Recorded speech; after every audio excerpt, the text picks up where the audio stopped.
Hello. Hello. والصلاة والسلام على رسوله الأمين وعلى آله وأصحابه أجمعين، أما بعد،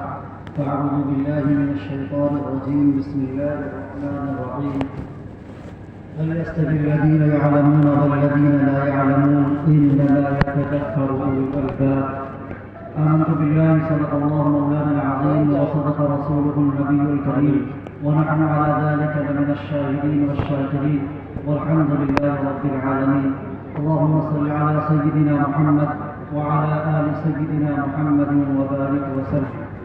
محترم بزرگوں، دینی بھائیوں، معزز علماء کرام اور تمام بار بار سامعین، السلام علیکم ورحمۃ اللہ وبرکاتہ. بس میں اپنی حاضری درج کرانے کے لیے آپ کے درمیان آیا ہوں. بہت لمبی چوڑی اور مدلل گفتگو نہیں کرنی ہے. ماشاءاللہ مجھ سے جو پیش رو مقرر تھے، انہوں نے آپ کے سامنے بہت ہی اچھے انداز میں اور بہت ہی خوبصورت لب و لہجے میں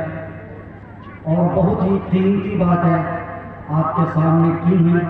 اور ہم سب کے مخدوم مربی جناب حضرت مولانا سید احمد جاوید صاحب دعوت برکاتہ العالیہ تشریف فرما ہے، اور بھی دیگر شخصیات ہیں. تو میرے دل میں بات آئی کہ میں صرف آپ کے روبرو ہو جاؤں اور اپنی حاضری درج کرا دوں. بس فقط باتیں تعلیم کے اوپر بارہا میں نے گفتگو کی ہے. جب بھی بچوں کا کوئی پروگرام ہوتا ہے اور جب بھی اس طرح کی محفلیں سجتی ہیں، تو ان محفلوں کے اندر اور ان مجلسوں کے اندر دین کی باتیں اور علم کی باتیں، شکشا کی باتیں اور ایجوکیشن کی باتیں اور گفتگو کیا کرتا ہوں، اور سیر حاصل بحث ہو چکی ہوئی ہے. تو بس ایک دو بات کہ جیسا کہ پہلے بھی مقرر صاحب کر چکے ہیں کہ ایجوکیشن اگر ہوگا، تعلیم ہوگی اور شکشا ہوگا، تبھی جا کر کے ہم تعلیم کے میدان میں اور دنیا کے دیگر میدان میں، معاشیات میں اور اقتصادیات کے میدان میں اور دنیا کی جس قدر بھی مسابقاتی جو دور ہے، کمپٹیشن کا جو دور ہے، اس دور میں ہم اسی وقت کامیاب ہو سکتے ہیں جب ہم تعلیم کے میدان میں آگے آئیں گے. آپ 1400 سالہ تاریخ، بلکہ 1450 سالہ تاریخ کو دیکھ لیں اور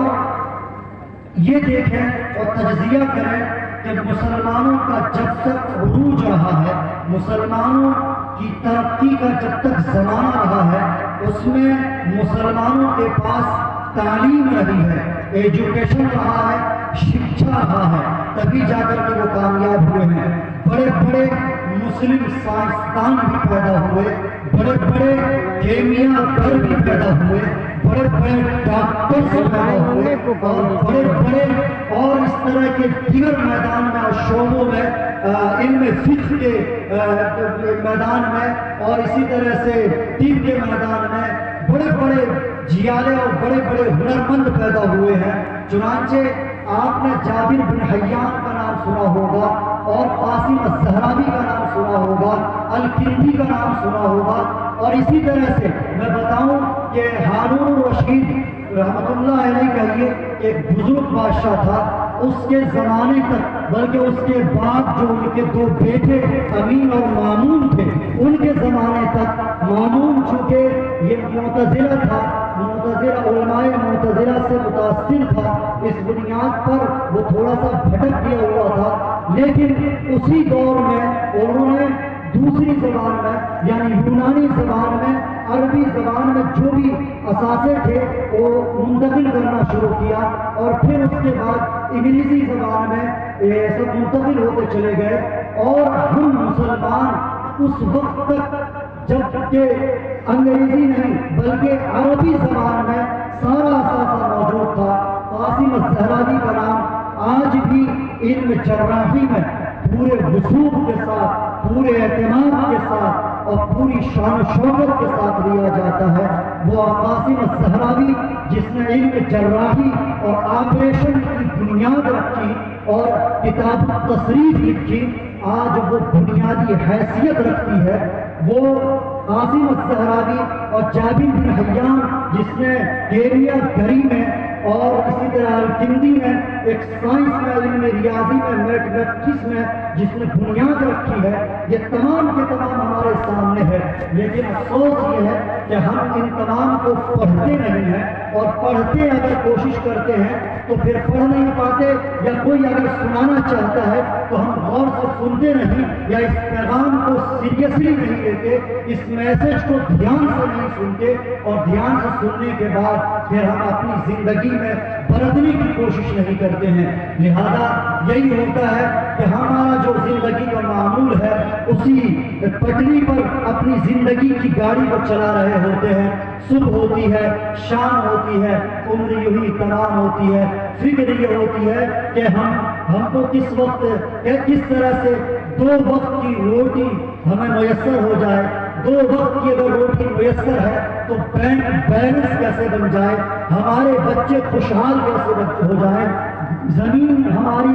زیادہ سے زیادہ کیسے ہو جائے، ہمارا گھر کتنا اچھا سے اچھا بن جائے تاکہ 10 آدمی اگر یہاں سے گزرے تو یہ پتا چلے کہ یہ فلاں صاحب کا گھر ہے، ماشاء اللہ بہت اچھا گھر بنایا ہے، ماشاء اللہ ان کے اتنے بیگھے زمین ہیں اور ان کے اتنے آثار اثاثے ہیں، اتنی جائیداد ہے۔ یہ کہہ دے وقتی طور پر تھوڑی سی شہرت ہو جائے، وقتی طور پر تھوڑی سی بہبائی ہو جائے، بس فقط والسلام، اور اس کے بعد اگر اس سے آگے بڑھیں تو 1-2 گاڑی لے لیں 4 چکا، اس کے بعد اپنے علاقے میں گھوم لیں تاکہ پتہ چلے کہ فلاں صاحب ہے، بس فقط والسلام۔ اس کے علاوہ اور اس کی طرف کوئی توجہ نہیں کہ ہمارا بچہ ایجوکیشن میں آگے بڑھ رہا ہے کہ نہیں بڑھ رہا ہے، اس کی کوئی فکر نہیں ہے۔ بہت ہوتا ہے گریجویشن کی تعلیم ہم دے دیتے ہیں، ٹرانسلیٹر میں چلا جاتا ہے، ٹرانسلیٹر بن جاتا ہے، ٹرانسلیشن کرنے کے بعد یا کسی طرح سے اس طرح لینگویج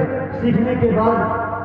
کسی جاب میں لگ جاتا ہے تو بس ہو گیا، فقط اس کو معراج سمجھتے ہیں۔ حالانکہ ہونا یہ چاہیے تھا کہ اتنی بڑی بستی ہے، اتنا روپیہ پیسہ ہم لوگوں کے پاس ہے، اللہ نے اتنا بڑا فضل فرمایا ہے اس بستی پر کہ یہاں کے لوگوں کو اللہ تبارک و تعالیٰ نے مال و دولت سے نوازا ہے، تو ہونا تو یہ چاہیے تھا کہ ہم اپنے بچوں کو زیادہ سے زیادہ ڈاکٹرس بناتے، زیادہ سے زیادہ انجینئر بناتے، اور زیادہ سے زیادہ اکنامک کے طالب علم ہوتے، اور پھر یہ کہ وہ آتے اور سماج اور معاشرے میں ایک انقلاب برپا کرتے، اور انقلاب برپا کرنے کے بعد یہ پیغام دیتے کہ کس طرح سے ہمارے سماج اور معاشرے کو بلندی پر لے جانا ہے، اور کس طرح سے آج پورے ہندوستان کے اندر جو اڈانی اور امبانی اور دیگر برلا جو ہے یہ پورے ہندوستان کو قابض رکھتا ہے، اکنامک کے میدان میں جو وہ آگے بڑھا اور پوری حکومت اس کے قبضے میں ہے۔ آج کیا وجہ ہے کہ ہم مسلمان نہ تو تعلیم کے میدان میں آگے ہیں، نہ ایجوکیشن کے میدان میں آگے ہیں، نہ ہی اکنامک کے میدان میں آگے ہیں۔ اس پر غور کرنے کی ضرورت ہے۔ جب ہم تعلیم کے میدان میں آگے ہوں گے تو انشاءاللہ اکنامک کے میدان میں بھی آگے ہوں گے، اور پھر دنیا ہمارے زیر قدم ہوگی۔ یہی وجہ ہے کہ ہمارے مسلم تاجران جہاں بھی گئے تو انہوں نے تجارت بھی کی ہے،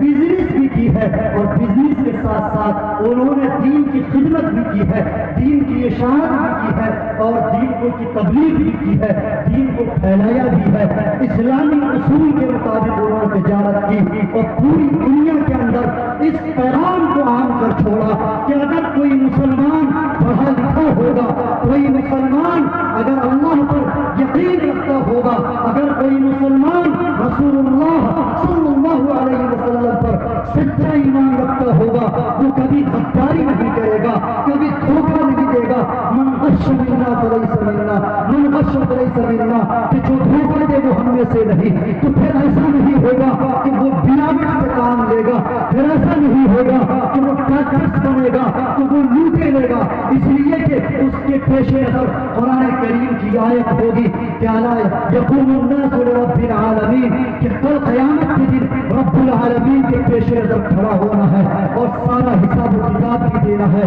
تو پھر جہاں بھی ہوگا، جس میدان میں ہوگا، وہ پورے طور پر اللہ کو اور رسول اللہ صلی اللہ علیہ وسلم کو پیش نظر رکھ کر، ان کے ارشادات کو، ان کے فرمودات کو پیش نظر رکھ کر وہ اپنی زندگی کو گزارے گا. اور جس طرح سے خیر القرون کا زمانہ تھا، جس طرح سے مسلمانوں کے چہرے کو دیکھ کر، مسلمانوں کے اخلاق کو دیکھ کر، مسلمانوں کے کریکٹر کو دیکھ کر، مسلمانوں کی گفتگو کو سن کر لوگ مسلمان ہو جایا کرتے تھے. جو مسلمان سب کے سب دھوکہ بگوش اسلام ہو جایا کرتے تھے. کوئی بعید نہیں ہے کہ ہم مسلمان اگر ایجوکیشن کے میدان میں آگے آ جائیں اور پھر یہ کہ دینی دنیاوی جس میں تفریق کر دی گئی ہے، مشتر کی اور ملا کی، جامعہ کی اور یونیورسٹی کی اور مدرسہ کی اور اسکول کی جو تفریق پہلے نہیں تھی، ایک ہی چھت کے نیچے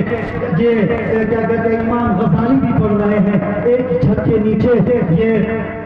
جابر بن حیان بھی پڑھ رہے ہیں، ایک ہی چھت کے نیچے قاسم الزہرانی پڑھ رہے ہیں، ایک ہی چھت کے نیچے بڑے بڑے فقیر بھی پیدا ہو رہے ہیں. ایک ہی مدرسے میں ساری تعلیم ہو رہی ہے، ساری تعلیم دی جا رہی ہے. کسی کا ذہن فقہ میں چل گیا، وہ بہت بڑا فقیر ہو گیا. کسی کا ذہن علم طب میں چل گیا، وہ بہت بڑا ڈاکٹر بن گیا. کسی کا ذہن اس علم ریاضی میں چل گیا، وہ بہت بڑا میتھمیٹکس ہو گیا، سائنسداں بن گیا. ایک ہی چھت کے نیچے پڑھائی ہوتی تھی، کوئی تفریق نہیں تھی جامعہ کی اور یونیورسٹی کی، کوئی تفریق نہیں تھی اسکول کی اور کالج کی اور مدرسے کی، بلکہ ایک ہی چھت کے نیچے سب کچھ پڑھایا جاتا تھا. اگر آج بھی اس نظام کو برپا کیا جاتا ہے، آج بھی اگر اس نظام کو زندہ کیا جاتا ہے اور اسی طرز پر، اسی نہج پر، اسی طریقے پر اگر تعلیم دی جاتی ہے اور پھر تمام کے تمام مسلمان اگر اس کو فالو کرتے ہیں، اس کو ایکسپٹ کرتے ہیں اور پھر آگے بڑھتے ہیں، خدا کی قسم جیسا کہ ایک بزرگ نے کہا تھا، بلکہ امام مالک رحمۃ اللہ علیہ نے کہا تھا کہ اس آخری دور کی بھی تصحیح اسی طرح سے ہوگی جس طرح پہلے دور میں تصحیح ہوئی ہے، اسی طریقے سے ہوگی. تو لہذا آخری دور چل رہا ہے، اس کی بھی تصحیح، اس کی بھی اصلاح اسی کے مطابق ہوگی جس طرح پہلے دور میں یعنی خیر القرون کے زمانے میں اصلاح ہوئی ہے. تو اس دور کو اس کو اپنانا ہوگا اور تعلیم کے میدان میں آگے آنا ہوگا. امام شافعی رحمۃ اللہ علیہ کا ایک شعر سنا کر اپنی بات ختم کر دیتا ہوں تاکہ میری حاضری بھی قبول ہو جائے اور آپ تمام حضرات کو بھی، خاص طور سے ہمارے جو مدرسے کے ساتھ میں پڑھاتے ہیں لوگ، حضرت مولانا شبیر صاحب ہیں ندوی، یہ اور جو بہت ہمارے جو مخلصین ہیں، محبین ہیں، چاہنے والے ہیں، تعلق رکھنے والے ہیں،